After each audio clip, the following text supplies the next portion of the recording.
Buenos días, amadas hermanas, que el Señor en este tiempo de ayuno y consagración nos siga revelando su palabra en nuestras vidas y hogares. Mi nombre es Argelis Moreno de y pastoreamos junto a mi esposo la comunidad Alto Refugio en Ciudad de Panamá. Hoy llegamos al punto de ser fuentes de bendición para nuestros hogares, preparando mi hogar para Cristo. La palabra de este tiempo está en 2 Samuel 7:29. Ten ahora a bien bendecir la casa de tu siervo, para que permanezca perpetuamente delante de ti, porque tú, Jehová Dios, lo has dicho, y con tu bendición será bendita la casa de tu siervo para siempre. Bendiciendo mi hogar. Bendecir viene del latín que significa invocar o pedir la protección divina a favor de una persona. Ben es decir bien, hablar bien. La palabra de Dios nos afirma siempre esta parte de lo que nosotras debemos hacer.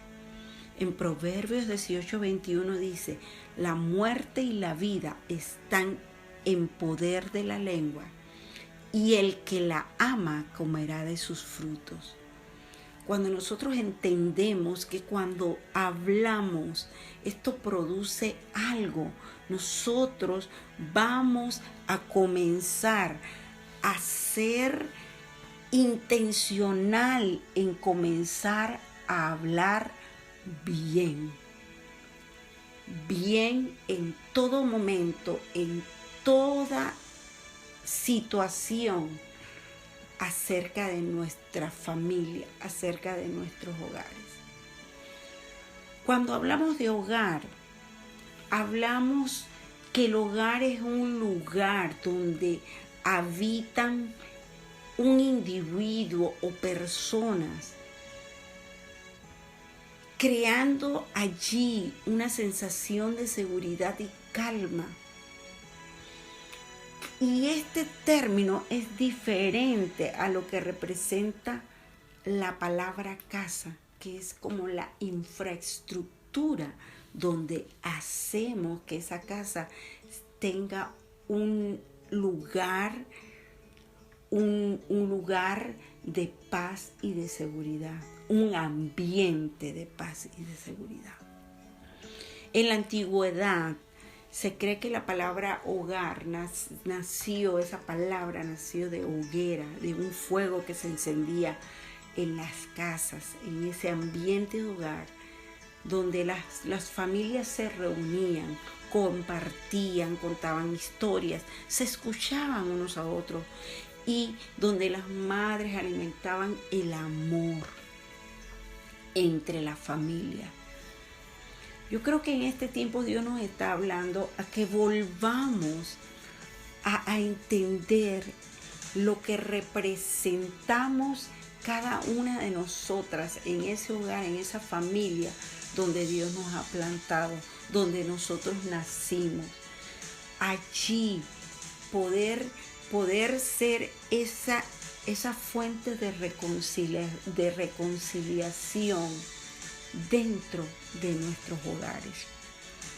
La historia que compete el versículo que leímos en 2 Samuel 7:29 es la historia de David, cuando él quiso en un momento de su reinado construirle ese templo a nuestro Dios, donde la presencia de Dios iba a estar, y donde se le fue negado porque él era un hombre de guerra, un hombre que había derramado mucha sangre en las batallas que tuvo en su reinado. Pero en medio de todo eso, Dios le promete que parte de su generación, su hijo, le iba a construir casa a él, y que además de su simiente, de su generación, iba a nacer Cristo, el Hijo de Dios, y que él iba a tener un reino eterno. Palabras de promesa que Dios le dio a David y las cuales se cumplieron totalmente. Ese Dios de promesa es el Dios que nosotros conocemos, que no miente, que cumple su palabra. Y Él es un Dios de familia. Desde Génesis hasta Apocalipsis vamos a ver entrelazadas historias de familias enteras, donde no fueron familias perfectas, fueron familias imperfectas, en donde Dios se introdujo y trajo orden, vida, y trajo pactos, y donde las generaciones fueron benditas en todos los aspectos de su vida, y donde fueron corregidos y amados. Si usted lee la palabra de Génesis a Apocalipsis, allí la va a ver. Familias que sufrieron, familias que se levantaron, pero familias que Dios hizo pactos eternos con ella. El cumplimiento de las promesas de Dios para nuestras familias es real. Aunque pareciera que tardara un poco, se va a cumplir. La palabra de Dios es fiel y verdadera. En Hebreos 11:3 dice, por la fe entendemos haber sido constituidos el universo por la palabra de Dios, de modo que lo que se ve fue hecho de lo que no se veía. Un Dios creativo que creó el universo, que hizo todo por su palabra. Él cumple sus promesas. Cree en el Señor Jesucristo y serás salvo tú y tu casa. Comienza a ver lo que Dios ve para tu familia. Comienza a declarar bendiciones para ellos. Salmo 144:12 dice, sean nuestros hijos como plantas crecidas en su juventud, nuestras hijas como esquinas labradas como las de un palacio. Comencemos a tener la visión de Dios para nuestros hogares, para nuestras casas. Comencemos a hacer el cambio de ambiente en el hogar, donde la presencia de Dios, donde nuestro Cristo reine, donde mostremos el amor de Dios que tenemos. Cada una de nosotros tiene el amor de Dios, porque cuando Cristo entra en nuestros corazones, entra literalmente el amor de Dios. Porque la palabra dice, Dios es amor. Y literalmente le entra a nuestros corazones.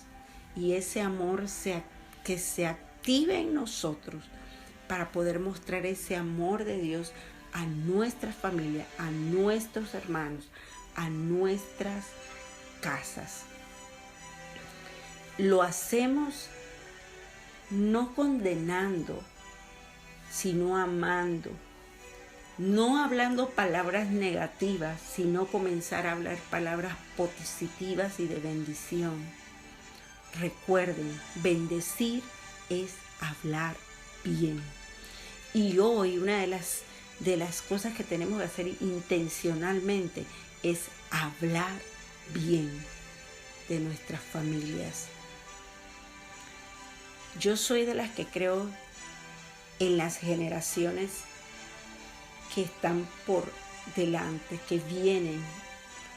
Y hay una palabra que dice en Salmo 145:4, generación a generación celebrará tus obras y anunciará tus poderosos hechos. Yo creo que nos aferramos a esta palabra y que los nuestros son generación bendita y que anunciarán las bendiciones y los hechos de Dios a naciones, a pueblos y a lugares donde ellos tengan que ir. Y a todas las que estamos aquí, mujeres de Dios, siervas de Dios, esas oraciones que hemos hecho en secreto, esas oraciones en las cuales tú y yo hemos hecho delante de Dios, están vigentes, que eso es lo maravilloso de nuestro Dios eterno, que es, que fue, que es y que será nuestro Dios eterno, vigentes. Dice Apocalipsis 5, 8 al 10. Y cuando hubo tomado el libro, los 4 seres vivientes y los 24 ancianos se postraron delante del Cordero. Todos tenían arpas y copas de oro llenas de incienso, que son las oraciones de los santos, y cantaban un nuevo cántico diciendo: digno eres de tomar el libro y de abrir sus sellos, porque tú fuiste inmolado y con tu sangre nos has redimido para Dios de todo